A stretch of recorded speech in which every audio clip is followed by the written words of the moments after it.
Welcome to the Unraveling Sheltazar podcast. I confess this is a bit awkward for me, as Jeffrey and I have, in a way, switched roles for this podcast. We do another podcast together called Dissecting the Wisdom of Sheltazar, where we discuss a wide variety of spiritual topics with Jeffrey more in the driver's seat and me more in the role of guest, whereas in Unraveling Sheltazar, Jeffrey will essentially be a guest on his own show with me as the moderator. So with that introduction, I'd like to welcome Jeffrey to the microphone and ask him to explain his vision of this newest offering of wisdom and how it differs from the work we've been doing together thus far. Greetings, Jeffrey. Greetings, Mark. Thank you so much for the lovely introduction. And in case the listeners are a bit confused, so am I, because this is a role reversal, and it's kind of neat. It's really kind of neat to be doing this role reversal, and I thank you, Mark, for offering to do this. I think it's great. I really appreciate it. The vision I have for this series of podcasts is to be able to take the wisdom of Sheltazar and to explain it, to unravel it, to share it with listeners in a way that maybe is more understandable. When I started to channel Sheltazar, and that was about 15 years ago, one of the things I found is that it made a lot of sense to me, but when I shared it with other people, they found it a bit esoteric and a bit deep and a bit mystical. And for those of the listeners that don't know how I came about to channel Sheltazar, it started with a journaling practice that I had. I used to get up at 5 o'clock in the morning. My first coach had taught me about early awakening, and I would get up and I would meditate, listen to quiet music, and journal. And in the beginning, that journaling was simply a dumping on the page all of the unexpressed emotions that I had inside of me. And, I got to that point where I think I cleaned the swamp, so to speak, and I found myself asking bigger questions about life, other than just around me. And what was interesting was what came back was these rather mystical answers. And when I would read my journal entry to my wife, she said, "Who was that? It doesn't sound like you." And that's where I realized that there was something outside of me that was coming through me. And I had done a lot of spiritual work on my intuition and meditating and trying to connect to the unseen world. So I was a little bit excited and miffed a bit by what was coming through. And I realized it was really important, for me anyway, after I would reread these messages and start to apply them in my life, it became obvious I needed to share them with the world. And I have been for the last 15 years. I started out with a 2-disc CD set. Then I started to create kaleidoscope videos with the messages. There are now 100 messages of Sheltazar. And in the last year or so, I came to realize a frustration that not enough people were benefiting from this. And I tapped into Sheltazar and expressed my frustration, and they explained to me that what they were bringing forth was master teachings, and it was really up to me to figure out a way to explain those master teachings so people could get them and apply them in a practical way. And somewhere in there, you came into my life and offered to do some writing and impressions of Sheltazar, and we did the other series called Dissecting the Wisdom of Sheltazar. And I don't really want to stop. I want to just keep trying new and different ways of getting the wisdom of these messages out to people in a way that they can apply it.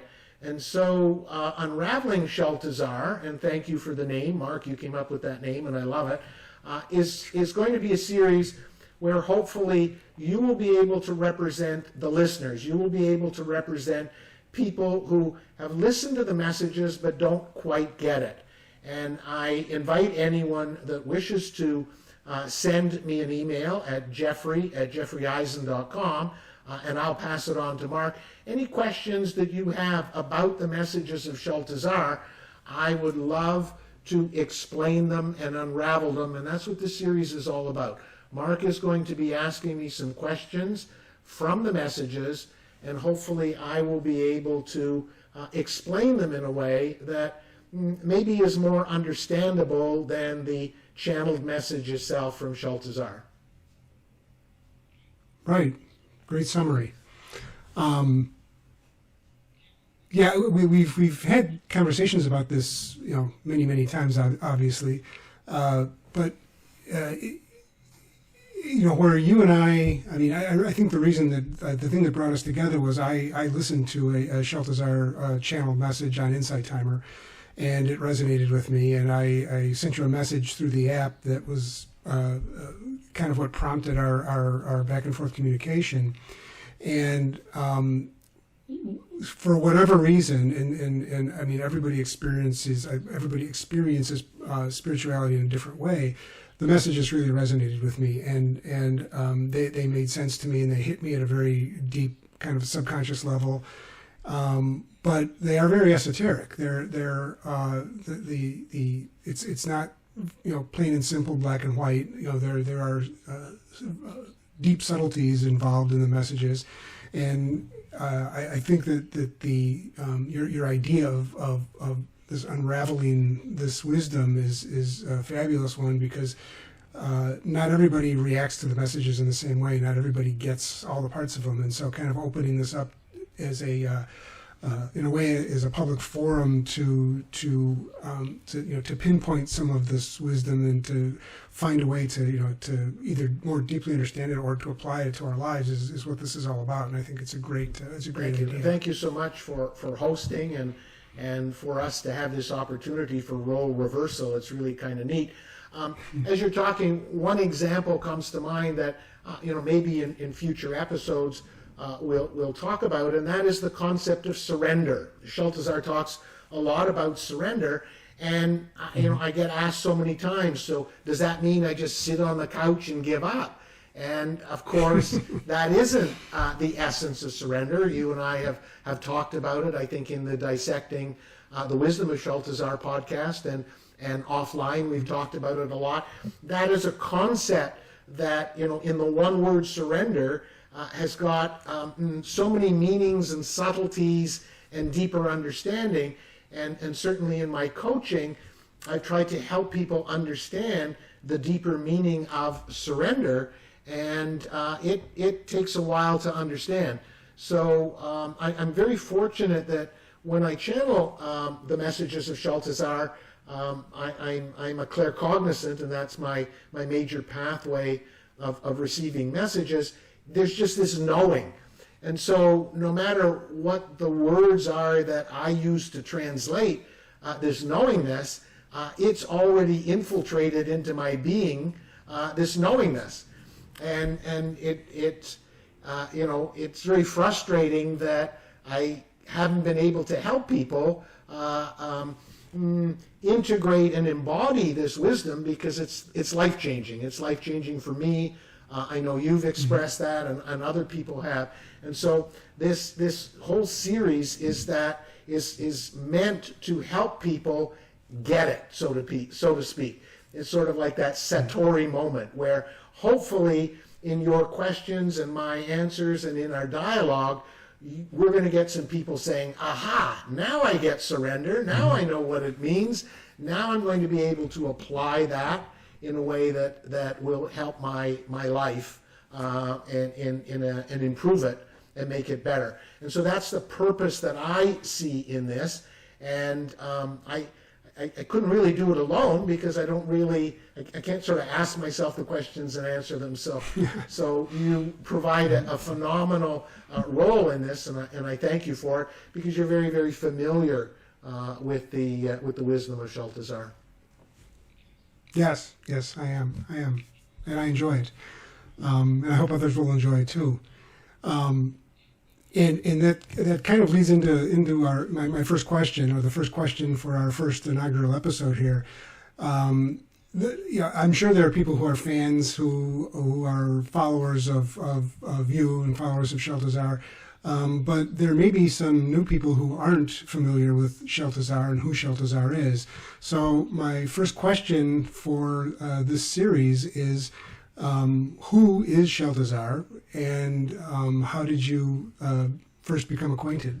Excellent question. Thank you so much. There is, believe it or not, and of course you would believe it, one of the messages called Who is Sheltazar? So I encourage people to seek that one out and listen to it. But it is in the Sheltazar tone, so to speak. So I will try to put it in my tone.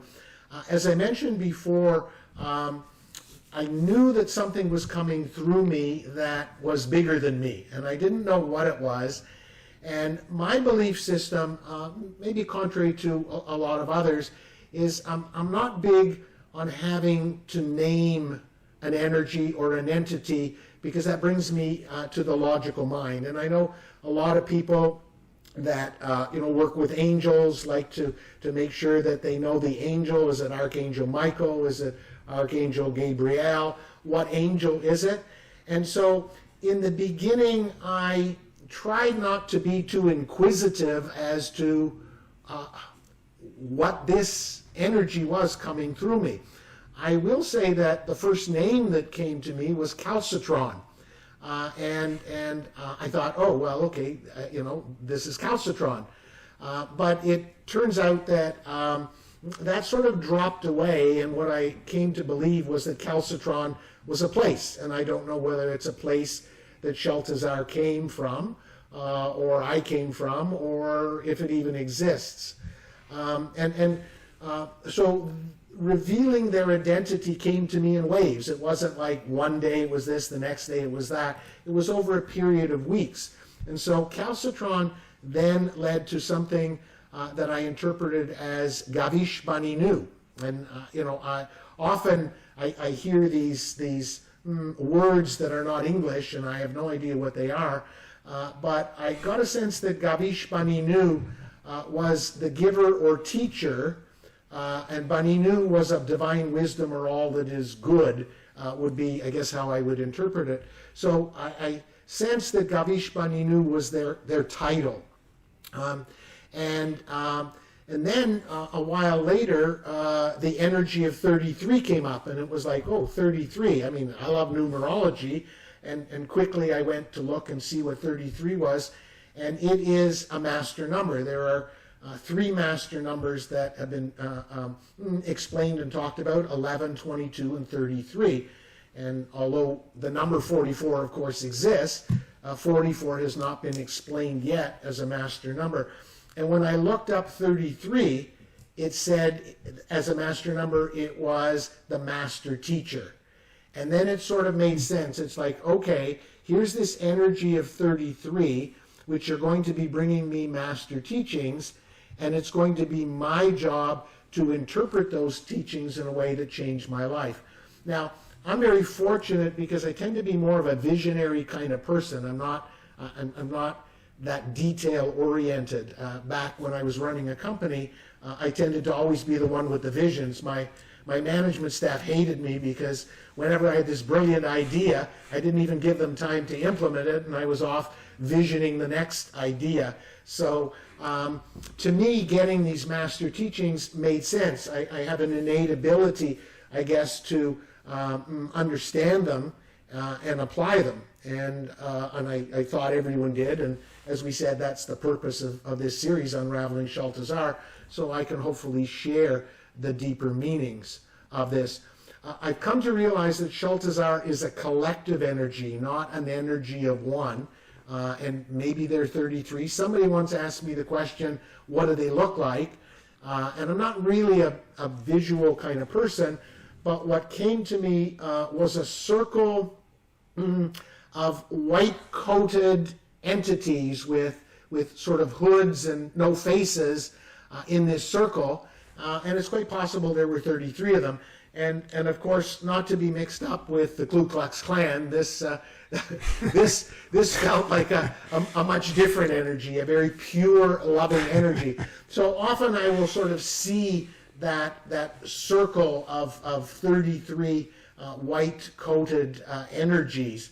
And that's as far as I've really gotten into who they are. I will say that whenever I'm a little bit more in my left brain and I sort of ask the question, tell me more about who you guys are, I kind of get shut down and nothing comes. And it's like, okay, all right, I get the hint. I won't ask anymore. But for me, they have become my guides, my buddies. I often use the nickname Shelty. I said, come on, Shelty, help me out here. Because they do lead me to believe that they have a bit of a sense of humor, although what they bring forth tends to be really very, very serious things. And in the message, Who is Sheltazar, what they say, it's as if you are watching, your phone, your smart device, your TV, or your computer screen, and there's a little bit of static. And what you're seeing is sort of those static lines. And their teachings are here to help us crisp that up, to make more sense of it. And they also go on to say that, and sometimes, your smart device has a garbled voice.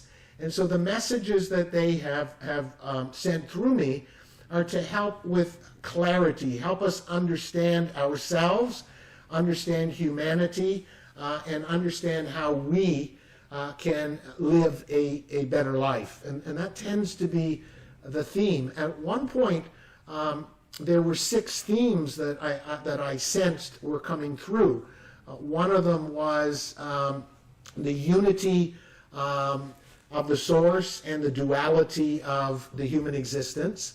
Another one was around the unseen world.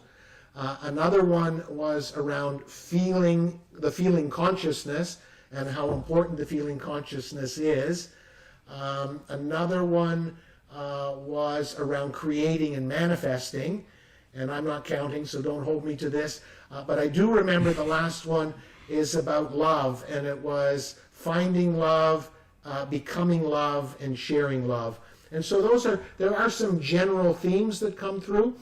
The latter messages have tended to be, even from a couple years ago, predicting what we're going through now. And little did I know it was going to be COVID, but it is a period of what they call the energy of great potential for change, where no change is not an option.